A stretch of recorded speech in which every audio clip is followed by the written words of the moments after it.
Hello everyone, welcome back to another video. তো কথা বলবো কিছু লেটেস্ট আপডেটস নিয়ে। তো প্রথম যে আপডেটটা নিয়ে কথা বলবো সেটা হচ্ছে যে খাদান সংক্রান্ত বিষয় নিয়ে। তো প্রথম কথা হচ্ছে খাদানের আজকে প্রোমোটা এসে গেছে, বাপ এসেছে এই গানটা।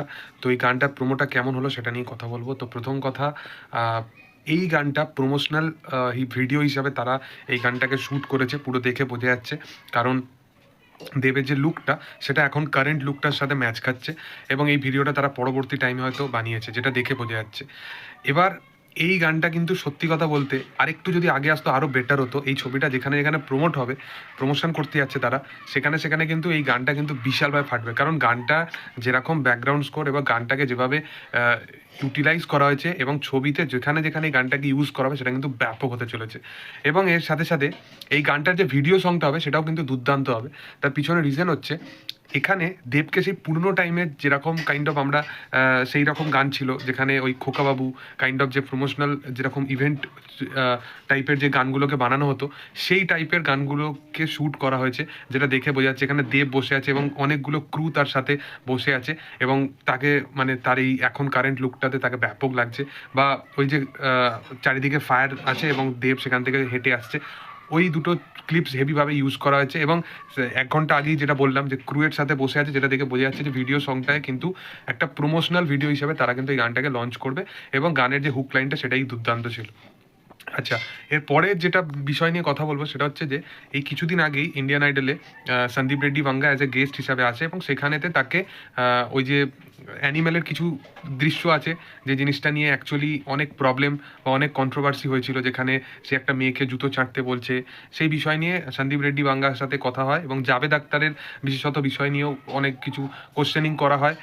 সেখানেও সে একদম খুল্লা, সে টিভি অডিয়েন্স কিচ্ছু ভাবেনি, সে একদম যেটা তার ফ্যাক্ট সেই জিনিসটাকে সে একদম রেখেছে।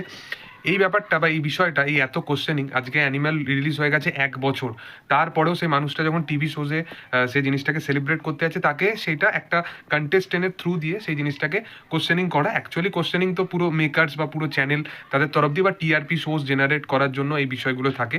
কোনো কন্টেস্টেন্টের এত ধক নেই যে তাকে একদম খুল্লা পুরো ওপেনলি সব কিছু জিজ্ঞাসা করতে দেবে মেকার্সের তরফ থেকে। তো এটা একটা ব্যাপার থাকে। আমার কাছে কথা হচ্ছে, রিসেন্ট টাইমে যখন পুষ্পা 2 বলে ছবিটা মুক্তি পেল, এই ছবিটাতেও রশ্মিকা মান্দানা ছিল, এবং রশ্মিকা মান্দানার একটা সিকোয়েন্স আছে যেখানে পুষ্পা পা দিয়ে তার দাড়িটাকে এরকমভাবে করে, যেটা সিগনেচার স্টেপটা যেটা আর কি। তো সেইটা নিয়ে কিন্তু অডিয়েন্সের কোনো প্রবলেম নেই।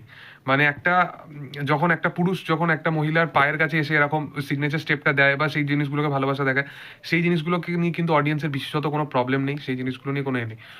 অথচ অ্যানিম্যাল নিয়ে এত কেন প্রবলেম, সেই জিনিসটা, এই যে হিপোক্রেসি ব্যাপারটা, এই জিনিসটা আমি বুঝতে পারি না। অথচ তুমি যে রিসেন্ট টাইমে দেখো সময় রায়নার এই ব্যাপারটা, সময় রায়নার শোতে একটা মহিলা এসছে, এবং সে সেখানে ফ্যাশন ডিজাইনার তার বন্ধুর সাথে এসছে, এবং তারপরে কি হয় অনেকে ভিডিওটা গিয়ে দেখতে পারো। সেখানে সেই মহিলাটার এখন ক্লিপ প্রচুর কাটা হচ্ছে, এবং সেখানে তাকে নিয়ে প্রচুর কোশ্চেনিং করা হচ্ছে। সে জাস্ট শোতে এনজয়মেন্টের জন্য বা কিছু কারণবশত এসেছিল, এবং তার হাজব্যান্ড পার্সোনাল লাইফ নিয়ে জিজ্ঞাসা করা হয়। তার একটা 15 ইয়ার্সের ছেলে আছে, তার সাথে চাইল্ড ম্যারেজ টাইপের জিনিস ঘটেছে। এটা তাকে সিম্প্যাথির জন্য বলছি না, সে যেটা করছে তার জায়গায় খারাপ, কিন্তু একটা ছেলে যখন এই জিনিসটা করবে ওইখানে গিয়েই, তখন কিন্তু সেই জিনিসটাকে খুব কুল ইমেজের মধ্যে ওই জিনিসটাকে দেখানো হয়। তো এই যে কিছু কিছু বিষয় মেয়েদেরকে ওপরে রাখা বা কিছু কিছু বিষয় ছেলেদেরকে ওপরে রাখা, এই বিষয়বস্তুটা পুরোপুরি একদম আমার অজান্তের বাইরে। মানে এই হিপোক্রেসিটা কেন এইরকম কাইন্ড অফ জিনিসে হয়?